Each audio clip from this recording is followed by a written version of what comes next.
नमस्कार आप सभी को। मेरा नाम आशीष शर्मा है और आज मैं आपको एक ऐसे बेहतरीन टॉपिक को पढ़ाने जा रहा हूँ जिससे आपको बहुत ही ज़्यादा हेल्प मिलने वाला है।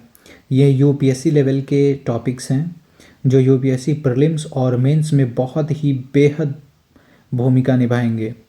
तो आइए चलिए स्टार्ट करते हैं। सबसे पहले हम देखेंगे कि एटमॉस्फेयर होता क्या है। तो एटमॉस्फेयर जो है ये एक एयर का एनवलप है अराउंड द अर्थ।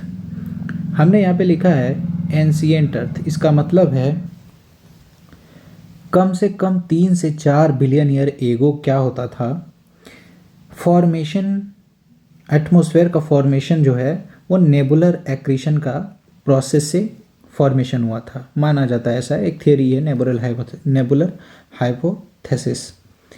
उस समय हुआ क्या था, जो डस्ट पार्टिकल और अन्य जो हैवी पार्टिकल्स होते थे वो सॉलिडिफाई होकर सॉलिड बन गए, और जो इनिशियल गैसेस थे, मतलब जो ऐसी गैसेस जो हल्के लाइटर होते थे, वो गैसेस के फॉर्म में अर्थ के चारों तरफ घूमने रिवॉल्व होने लगी।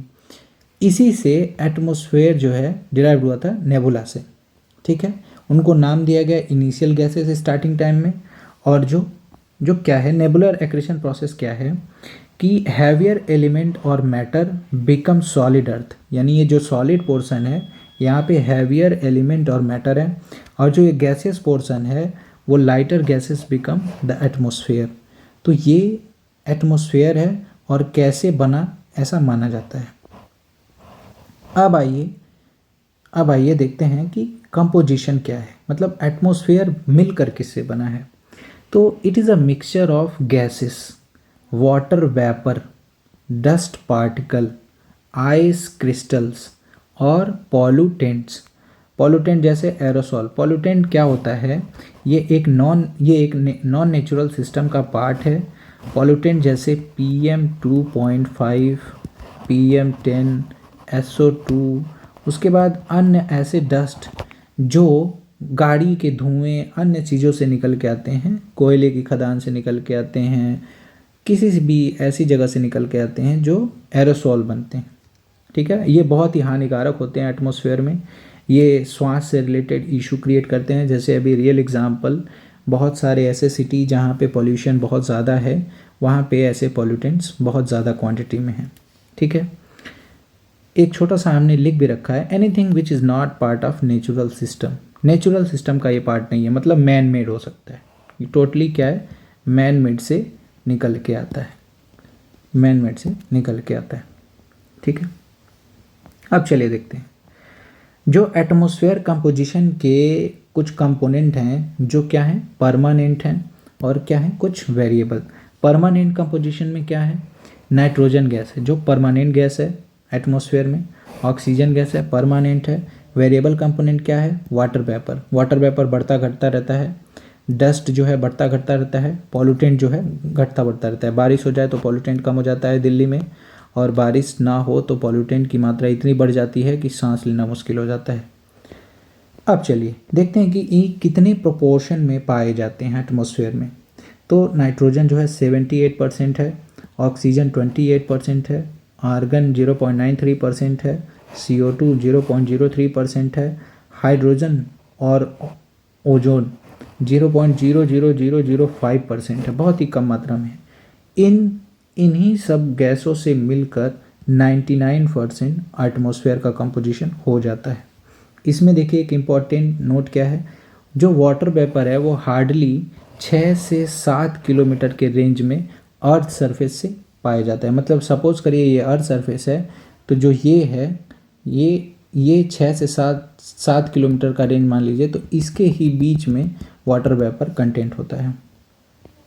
अब चलिए देखते हैं हाउ एटमॉस्फेयर इज़ हीटेड, मतलब जो वातावरण है, एटमॉस्फेयर वातावरण है, वो कैसे गर्म होता है। जो एटमॉस्फेयर है वो heated not directly from sun, मतलब जो वातावरण है वो सन से डायरेक्टली हीट नहीं होता है। तो फिर कैसे होता है, जब सन की रेस अर्थ की तरफ आती हैं तो उनका अल्ट्रावायलेट जोन में अल्ट्रावायलेट लाइट के तौर पर एब्जॉर्ब हो जाता है। कहाँ पे? अपर लेयर में, मतलब ओजोन लेयर के पास अल्ट्रावायलेट रेज के तौर पे एब्जॉर्ब हो जाता है। उससे कुछ परसेंट हीट होता है, अभी हम आपको आगे फिगर में बताएंगे। फिर उसके बाद absorption of out going radiation, मतलब अर्थ से जो रेडिएशन निकल के जा रहा है वो एटमॉस्फेयर में होता है। ये हमने आपको ये बहुत ही बेहतरीन समझा रखा है हीट बजट टॉपिक में, जो हमने 2-3 दिन पहले अपलोड किया था। अब देखिए, इसको फिगर के माध्यम से देख लेते हैं। ये हमारा अर्थ सरफेस है, ये ओजोन लेयर है, उसके बाद ये हमारा एटमॉस्फेयर का बाउंड्री है। होता क्या है, सन की रेज आ रही है तो अल्ट्रावायलेट रेज के तौर पे 50% रोल से ये एटमॉस्फेयर को हीट करता है। उसके बाद सन की रेज अर्थ तक पहुंची, उसके बाद जो रात में रेडिएट होती है, रात में रेडिएशन फ्रॉम अर्थ सरफेस, ये 85% एटमॉस्फेयर को हीट करने में इसकी रोल अदा पे करता है। ठीक है, अब चलिए नेक्स्ट हम देखते हैं लेयर्स ऑफ एटमॉस्फेयर। तो लेयर्स में ये 5 लेयर्स में डिवाइड है। चलिए कैसे देखते हैं। सपोज़ ये अर्थ है, तो ये 0 डिग्री इक्वेटर हो गया, 90 डिग्री पोल हो गया। क्योंकि इक्वेटर पे सन की रेज बहुत ज़्यादा, मतलब ही गर्मी बहुत ज़्यादा होती है, इसीलिए ट्रोपोपॉज जो है यहाँ पे हाई, मतलब ज़्यादा ऊपर है, हाइट इसकी ज़्यादा है। और यहाँ पे जो ट्रोपोपॉज की हाइट है वो 6 से 9 किलोमीटर होती है। ट्रोपोस्फेयर एक ऐसा लेयर है जहाँ पे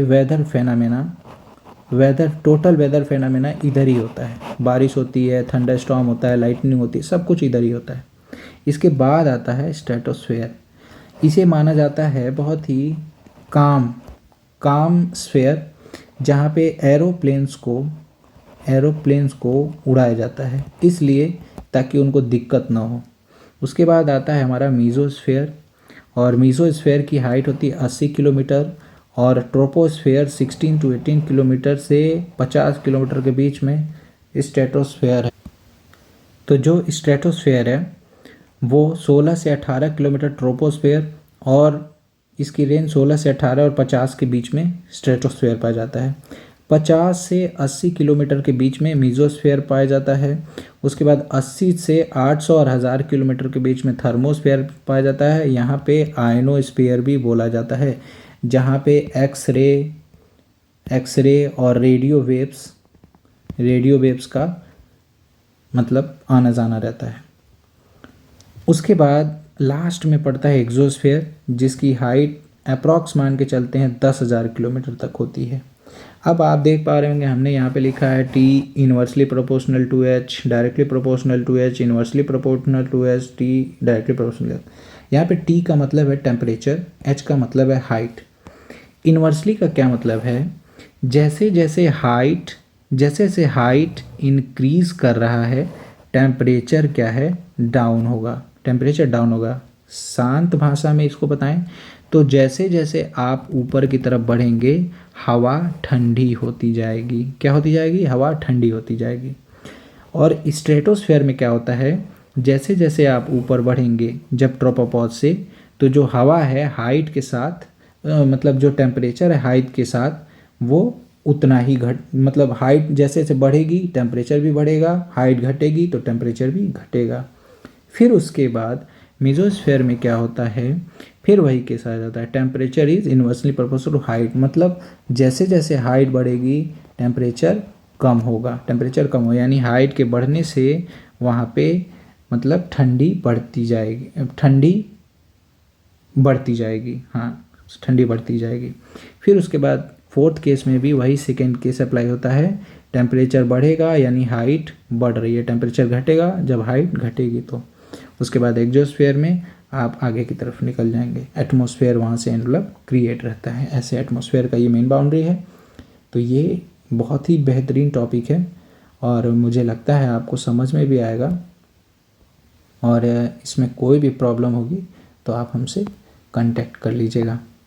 थैंक यू सो मच, और सपोर्ट कीजिए ताकि मैं अच्छे से इस चैनल को ग्रो कर सकूं और आपके लिए बेस्ट से बेस्ट कंटेंट दे सकूं। तो थैंक यू सो मच।